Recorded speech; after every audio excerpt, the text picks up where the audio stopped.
श्री गोपाळ कृष्ण भगवान की जय। लीळा नंबर 158।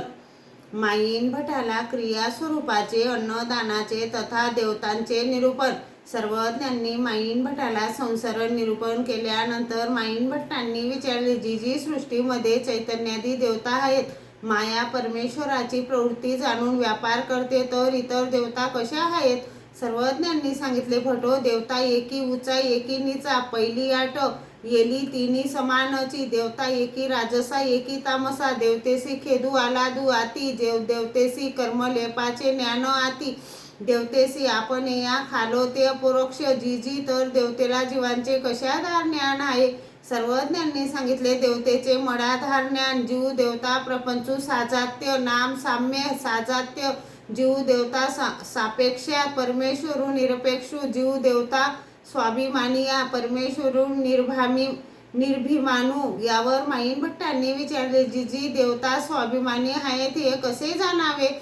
सर्वज्ञांनी सांगितले, भटो, जीव भजक, देवता भज्या, म्हणून टोळ गुंडा तीर्थ प्रतिमेच्या ठिकाणी पाला पाणी आती, तव अभिमानू आती। माईन भट्टांनी विचारले, जी टोळ गुंडा तीर्थ प्रतिमेच्या ठिकाणी पाला पाणी टाकणे बंद झाले, त्यावेळी देवता अभिमान काढून घेते, तेथे पुन्हा पाला पाणी टाकला तर ती क्रिया वाया जाईल का?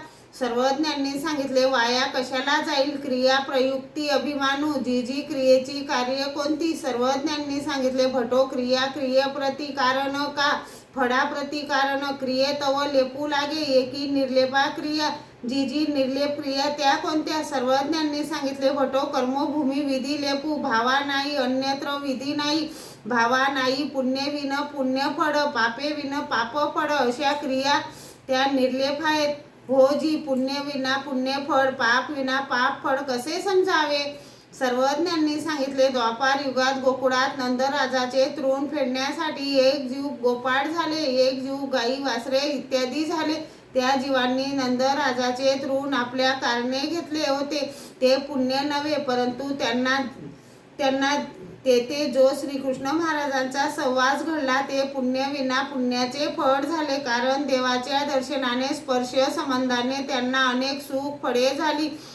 तसेच त्या यादवांना श्राप घडला, त्या यादव कुडी तृणानुबंधाने जन्माला आलेल्या इतर जीवांचा पण त्यांच्यासोबत नाश झाला, ते पाप विना पापाचे फळ झाले। हो जी, तर पाप व पुण्याचे फळ एकच देवता भोगवते की भिन्न भिन्न? सर्वज्ञांनी सांगितले, भटो, जेची देहारंभक तेची भोगारभंग, भटो, जेची देहारभंग तेची भोगारभंग, या पापीये फळ दुःख, पुण्याये फळ सुख। यावर माईन भट्टांनी विचारले, जे पुण्य ते दान रूप आहे, तर दानामध्ये कोणते दान उत्तम?